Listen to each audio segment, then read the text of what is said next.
রোশনাইয়ের টাকার হিসাব শুনে পুরোই চমকে গেল জাহ্নবী। সম্পূর্ণ জানতে ভিডিওটিতে একটি লাইক করে প্রথম থেকেই দেখতে থাকো। গল্পের শুরুতেই দেখা যায় মিনি রোশনাইকে জড়িয়ে ধরে বলে, হ্যাঁ রে রোশনাই, তো সারাদিন অনেক অনেক খাটনি গেছে তাই না? নিশ্চয়ই কিছু খাসনি, চল এবারে তুই খেয়ে নিবি।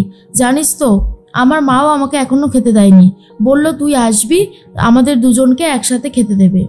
এর মধ্যেই জাহ্নবী তখন বলে, শুনেছ রাজা, তোমার মায়ের একজন বাড়ির কাজের মেয়েকে নিয়ে কত চিন্তা, তোমাকে নিয়েও হয়তো এত চিন্তা নেই।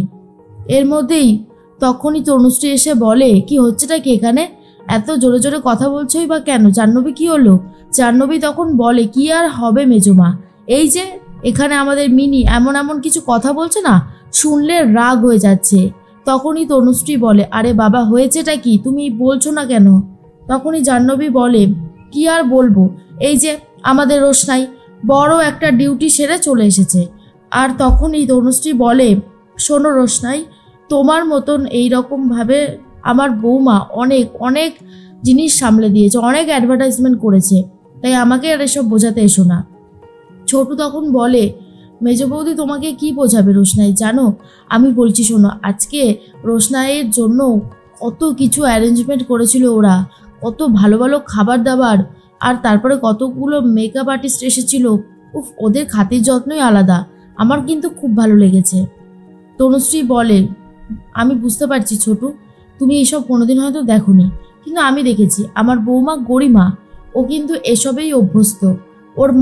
ওর মাও তো অনেক বড় আর্টিস্ট, আর সেটা তো আমরা খুব ভালো মতনই জানি, তাই এসব ব্যাপারে আমাকে বলে কোনো লাভ নেই।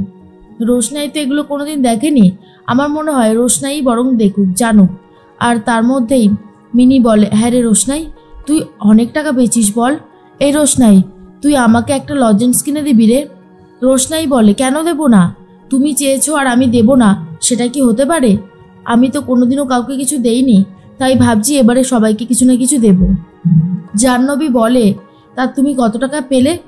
এরপরেই রোশনাই বলে, আজকে ওরা 5 লাখ টাকার চেক দিয়েছে, আর আগের দিন 2 লাখ টাকা ক্যাশ দিয়েছিল, টোটাল হলো 7 লাখ। আর এটা শোনার পর জাহ্নবী পুরোই চমকে যায় আর বলে, 7 লক্ষ টাকা? এইটুকু একটা কাজ করার জন্য 7 লক্ষ টাকা পারিশ্রমিক নিলে তুমি? তখন রোশনাই বলে, আমি এগুলো কি করে জানবো, ওনারা আমাকে যা দিয়েছে আমি তাই নিয়েছি। মিনি তখন বলে, এই রোশনাই, 7 লক্ষ টাকা অনেক টাকা তাই না রে, এই আমাকে একটা জামা কিনে দিবি? রোশনাই বলে, নিশ্চয়ই দেব, অবশ্যই দেব, আমি সবার জন্যই কিছু না কিছু দেব। জাহ্নবী বলে, শোনো, তুমি ভাবলে কি করে তোমার দেওয়া উপহার আমি নেব? আমরা কেউই নেব না, এই কথাটা মাথায় রেখে দিও। ছোটু বলে, আচ্ছা জাহ্নবী, তুই সবসময় সুযোগ পেলেই ওর সাথে এত খারাপ ব্যবহার করিস কেন? ও তোর কোন পাকা ধানে মইটা দিয়েছে শুনি? তার মধ্যে জাহ্নবী বলে, তুমি বা আমার সাথে এরকমভাবে কথা বলছো কেন ছোটু? তুমি তো দেখছি এখন ওর অ্যাসিস্ট্যান্ট হয়ে গেছো, ওকে কি এখন থেকেই তেল মারতে শুরু করে দিলে নাকি? তনুশ্রী বলে, একদম ঠিক কথা বলেছো জাহ্নবী, ছোটু এখন রোশনাইয়ের সাথে সাথে ঘুরছে, যাতে রোশনাই একটু দেখাশোনা করে, এই আর কি। ছোটু বলে, মেজ বৌদি, জাহ্নবী, তোরা সবাই হয়তো জানিস যে আমি নিজের খামখেয়ালে চলতেই ভালোবাসি। আমার পেটে ভাত থাকুক বা না থাকুক, আমি সত্যের পথে ছিলাম, আছি আর থাকবো। এর মধ্যে আরণ্যক এসে গেছে আর বলে, রোশনাই, তোমার তো ব্যাংক অ্যাকাউন্ট নেই, তুমি এই চেকটা কি করবে? আর এই চেকটা ব্যাংক অ্যাকাউন্টে না ফেললে কিন্তু কোনোভাবে কিছু হবে না, আর তোমার ব্যাংক অ্যাকাউন্ট খোলার ব্যবস্থা আমি করে দেব। তনুশ্রী বলে, বাদশা, তুমি ওর জন্য আর কি কি করবে আমরা একটু শুনি। তখনই বাদশা বলে, মা, ওর জন্য কি কি করব সেটা আবার কেমন কথা? ওর ব্যাংক অ্যাকাউন্ট দরকার একটা, ওর ব্যাংক অ্যাকাউন্টটা আমি খুলে দেওয়ার ব্যবস্থা করব। এরপর যখন যেটা খরচা করতে হবে ও নিজের অ্যাকাউন্ট থেকে করবে, তাহলেই তো হয়। আমি ওকে কোনোভাবে আর সাহায্য করব না, অ্যাকাউন্টে টাকাটা ফেলে দেওয়ার জন্য যেটুকু সাহায্য করার দরকার আমি শুধু সেটুকুই করব। আর এরপর ছোটু বলে, জানিস তো বাদশা, আজকে দারুণ মজা হলো, রোশনাইকে দিয়ে ওরা যেভাবে কাজ করালো না, আমার দেখে খুব ভালো লাগলো। প্রথম মুখ ও মানে এই জগতে, কিন্তু খুব ভালোভাবে বুঝিয়ে সুঝিয়ে কাজ করিয়েছে। অনেকে হয় না খারাপ ব্যবহার করে, খুব তাচ্ছিল্য করে, ওরা কিন্তু কখনোই সেটা করেনি, খুব ভালোভাবে সব কাজটা সামলে দিয়েছে। আর 2 দিন পরেই রোশনাইয়ের পোস্টার বেরোবে চারিদিকে, আমার যে এত আনন্দ হচ্ছে সেটা আর বলার কথা না। তনুশ্রী বলে, বাবারে বাবা, এই ছোটুর সাথে তো আজকাল কথা বলাই যাবে না, ছোটু এখন রোশনাইয়ের সম্বন্ধে বলতেই ব্যস্ত। এর মধ্যেই রোশনাইকে নিয়ে আরণ্যক ব্যাংক অ্যাকাউন্ট খুলবে বলে যাবে বলে ঠিক করেছে। আর তখন রোশনাই বলে, স্যারজি, এসবের কি খুব দরকার?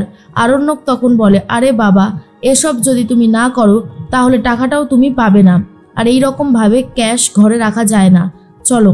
এই বলেই রোশনাইকে নিয়ে বেরোতে যায়। তখনই দুষ্টু মিষ্টু এসে বলে, ছোদ্দা ভাই আমাদেরকে একটু পৌঁছে দে না কলেজে। তখনই আরণ্যক ভাবে, এই রে, এখন তো আমি ব্যাংকে যাব। এরপরে আরণ্যক বলে, বুঝতে পেরেছি, টাকা লাগবে তো টাকাটা রাখ, আর তোরা ওলা আর উবের বা যে কোনো কিছু বুক করে চলে যা, আমরা পরে যাব, মানে আমরা তো অনেকটা সময় লাগবে, ব্যাংকে যাব, ওখান থেকে তোদের কলেজে যেতে অনেকটা সময় লেগে যাবে। দুষ্টু মিষ্টু ভাবে, এই রে, বড় বৌদি তো বলেছিল যে আমাদেরকে ছোদ্দা ভাইয়ের সাথে যেতে। তখনই আরণ্যক বলে, কি হলো, তোরা দাঁড়িয়ে আছিস, ক্যাব বুক করে নে। আর ওরা তখন বলে, হ্যাঁ এক্ষুনি বুক করছি, আর কিছু টাকা দে না, কলেজের ক্যান্টিনে একটু খাওয়া দাওয়া করব। তখন আরণ্যক আরও কিছু টাকা পয়সা দিয়ে দেয়। এরপর রোশনাই পেছনের সিটে উঠতে গেলে আরণ্যক বলে, এই যে আমি তোমার ড্রাইভার নই, সামনে বসো। এরপর সামনে বসেছে। আর তখনই আরণ্যক বলে, তোমার তো সেরকম কোনো ডকুমেন্টস নেই, তবু আমি চেষ্টা করছি যদি সবটা সম্ভব হয়, বুঝতে পেরেছো তো? রোশনাই বলে, স্যারজি আমি সবটাই বুঝতে পেরেছি, কিন্তু এই যে আপনি আমার সাথে আসছেন, এই ব্যাপারটা কিন্তু কেউই পছন্দ করছে না। আরণ্যক বলে, আমি তো আর তোমার সাথে ভালো মন্দ খেতে আসছি না বা ঘুরতেও যাচ্ছি না, আমি যাচ্ছি তোমার নামের ব্যাংক অ্যাকাউন্টটা খোলার জন্য।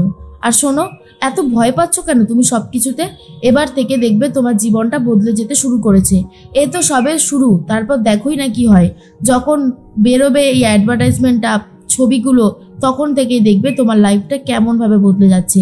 আর এর মধ্যেই ব্যাংকে চলে গেছে আরণ্যক আর রোশনাই। আরণ্যক তখন বলে, এই তো চলে এসেছে, আসলে রোশনাইয়ের জন্য আমি একটা অ্যাকাউন্ট খুলতে চাই। তখন তিনি বলে, হ্যাঁ হয়ে যাবে, এই ফর্মটা নিন আর এখানে সাইন করে দিন। আরণ্যক তখন বলে, এক্ষুনি দিচ্ছি। এরপরে এই রোশনাইকে বলে, এই যে এখানে একটা সই করে দাও। তার মধ্যেই ছবি চায়। তখনই আরণ্যক বলে, এই রে, ছবি তো আনিনি। তখন সেই লোকটা বলে, আচ্ছা কোনো ব্যাপার না, আমরা মোবাইল দিয়ে তুলে করে দিচ্ছি। এর মধ্যে আরণ্যক ভাবে, রোশনাই আমি জানি তুমি আমার প্রতি বিরক্ত হচ্ছ, কিন্তু জোর করে তোমাকে দিয়ে এই সমস্ত কাজগুলো না করালে তুমি কোনোভাবেই করতে রাজি হতে না, তাই আমি তোমাকে দিয়ে এই কাজগুলো করাচ্ছি। আমি তোমার কাছে হয়তো অনেকই খারাপ হয়ে গেছি, কিন্তু আমার কিছু করবার নেই, আমাকে এইটুকু করতেই হলো। এর মধ্যেই রোশনাইকে আরণ্যক ছবি তুলে দিচ্ছে আর বলে, আরে একটু স্মাইল করো। এরপর রোশনাই স্মাইল করে আর ছবিটা উঠে যায়। সমস্ত কাজবাজগুলোই খুব ভালোভাবে সেরে দেয়। তারপর রোশনাইকে নিয়ে চলে গেছে একটা জামা কাপড়ের দোকানে আর বলে, রোশনাই এখান থেকে কিছু পছন্দ করো, তোমার জন্য নেব। রোশনাই তো নিতে চাই না। দোকানদার বলে, ম্যাডাম আপনি এরকম করছেন কেন? স্যার যখন ভালোবেসে কিছু দিতে চাইছে, আপনি নিন না, আপনাকে ভালো লাগবে এইসব শাড়িগুলো পরলে, দেখুন এখানে অনেক সুন্দর সুন্দর ড্রেস রয়েছে। আর এগুলো দেখার পরে আরও বেশি করে রেগে যাচ্ছে রোশনাই আর বলে, স্যার জি এসব দিচ্ছে, আবার আমাকে সবাই কথা শোনাতে শুরু করে দেবে। স্যারজি যে কেন আমার কথা শুনতে চায় না, আমি এটাই বুঝতে পারি না। আমার কথা শুনলে আজকে আমাকে কথা শুনতে হতো না।